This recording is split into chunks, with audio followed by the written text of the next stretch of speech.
Hello hello friends, आज हम पढ़ने वाले हैं फर्स्ट फ्लाइट क्लास 10th की पहली पोएम डस्ट ऑफ स्नो।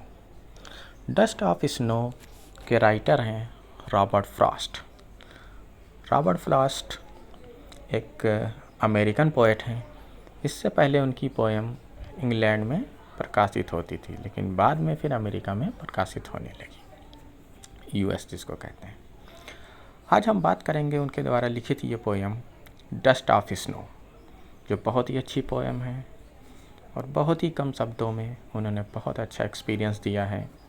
तो आज चलते हैं फ्रेंड्स, बात करते हैं आज हम डस्ट ऑफ स्नो की।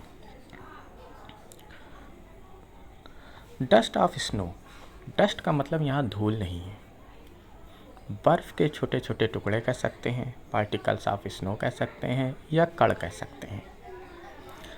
इसमें राइटर ने दो चीज़ों का उपयोग किया है। पहला नेगेटिव सेंस में क्रो का और दूसरा हेमलॉक ट्री का। लेकिन लोग ऐसा मानते हैं कि जब कोई पोएम में कोई राइटर कि नेगेटिव सेंस में क्रो और हेमलॉक ट्री का इस्तेमाल करता है, लेकिन इन्होंने यहाँ पे कैसे इस्तेमाल किया है, आइए चलते हैं बात करते हैं। देखिए, ज़्यादातर लोगों की ये धारणा बन गई है कि जो ब्लैक चीज़ें होती हैं, ब्लैक कलर होता है, वो निगेटिव सेंस लाता है। लेकिन आप लोगों ने तो देखा होगा कि हम लोग हमेशा ब्लैक बोर्ड पर पढ़ते हैं। ब्लैक बोर्ड का रंग भी काला होता है, लेकिन वो सुनहरा भविष्य हम लोगों का बनाता है। ठीक है, तो ज़रूरी नहीं है कि ब्लैक कलर ही निगेटिव सेंस थे। तो चलिए चलते हैं, यहाँ बात करते हैं। अब यहाँ पे बात करते हैं हम द डस्ट ऑफ स्नो की। चलिए स्टार्ट करते हैं। लिखा हुआ है, the way a crow shook down on me the dust of snow from a hemlock tree. देखिए, यहाँ पे जो हेमलॉक ट्री है, ये धतूरे का पेड़ कहा जाता है या पॉइजनस ट्री भी कह सकते हैं इसको। तो इसमें जो है दोनों निगेटिव सेंस में इस्तेमाल किए जाते हैं अक्सर, लेकिन राइटर ने इसको किस तरीके से इस्तेमाल किया है, आइए देखते हैं। इसमें यह है कि कवि एक बार किसी पेड़ के नीचे खड़ा हुआ था। ठीक है, ऊपर एक कौवा बैठा हुआ था, या आके बैठा था या पहले से बैठा हुआ था। उसने जब वो पे उड़ा या आके बैठा, ये कोई कंफर्म नहीं किया है राइटर ने, लेकिन उसके जो हिलाने से जो बर्फ़ गिरी वो कवि के ऊपर आके गिर गई। कह रहा है द वे ऑफ स्नो। वे का मतलब होता है तरीका। ठीक है, कवि ने ये बताया कि कवि जो है क्रो की इस हरकत ने क्या किया, जो वो उड़ा या आके बैठा या वहीं बैठे बैठे उसने हिला दिया, जो भी है उसको यहाँ पे क्लियर नहीं किया गया। शूक डाउन ऑन मी, तो उसके बर्फ़ के जो छोटे छोटे पार्टिकल्स थे, जो टुकड़े थे, वो कवि के ऊपर गिर गए। द डस्ट ऑफ स्नो, ठीक है, फ्रॉम ए हेमलॉक ट्री। अब वो राइटर ये भी बता रहा है कि वो किस पेड़ पे बैठा हुआ था। वो पेड़ था हेमलॉक का ट्री का। ठीक है, दूसरी लाइन में कहता है, he has given my heart A change of mood. जैसे ही वो बर्फ़ का पार्टिकल्स गिरा, बर्फ़ का टुकड़ा गिरा, राइटर का मूड चेंज हो गया, एकदम से चेंज हो गया।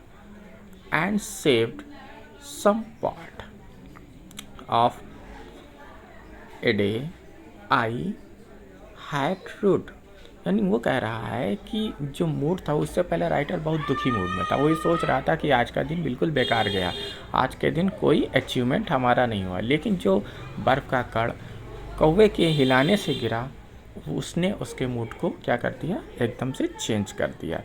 और कवि को ये ऐसा लगा कि आज का दिन जो बेकार जा रहा था, जो नीरस जा रहा था, वो उसका बिल्कुल ख़त्म हो गया। अब उसका मूड एक अच्छे मूड में बदल गया, बहुत अच्छी चीज़ों में बदल गया। तो यहाँ पे कवि ये बताता है कि कभी भी किसी भी चीज़ को बहुत निगेटिव सेंस में नहीं लेना चाहिए। कोई भी चीज़ें जो निगेटिव होती हैं, कभी कभी पॉजिटिव का काम कर जाती हैं। आपने अक्सर देखा होगा, every cloud has a silver lining. बहुत ज़्यादा अंधेरे में भी रोशनी की किरण होती है, निराशा में भी आशा की किरण होती है। तो उसी तरीके से यहाँ पे उस राइटर ने इस चीज़ को एक्सप्लेन किया है। ठीक है, अब यहाँ पे चलते हैं, राइमिंग स्कीम देखते हैं। राइमिंग स्कीम क्या होती है? एक पैटर्न होता है लाइनों का लिखने का, स्टेंजा का लिखने का। ठीक है, वो देखते हैं कैसा होता है। जैसे आपने फर्स्ट लाइन के लास्ट में देखिए क्रो लिखा हुआ है। ठीक है, दूसरी लाइन में आपका लिखा ऑन मी, और तीसरी लाइन में लिखा हुआ स्नो। तो क्रो और स्नो का साउंड है वो मिल रहा है। ठीक है, इस वजह से इसको हम ए दे देते हैं।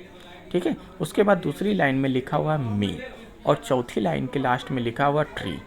ठीक है, तो ये मी और ट्री से मिल रहा है, इस वजह से इसको हम बी और बी दे देंगे। तो राइमिंग स्कीम क्या बनी? A B A B. ठीक, उसके बाद दूसरी लाइन में आते हैं, यहाँ पे देखिए लिखा हुआ है हार्ट, फिर उसके बाद लिखा हुआ मूड, उसके नीचे लिखा हुआ पार्ट। हार्ट और पार्ट मिल रहा है, इसको हम चूँकि ए और बी पहले दे चुके हैं तो इसको हम सी कर देते हैं। ठीक है, और उसके बाद जो छठी लाइनें हैं डी, मूड और रूट, ये दोनों मिल रहा है, इसको हम डी कर देंगे। तो राइमिंग स्कीम क्या बनेगी? C D C D. ठीक है, उम्मीद करते हैं कि आपको ये वीडियो बहुत पसंद आई होगी। ठीक है, धन्यवाद।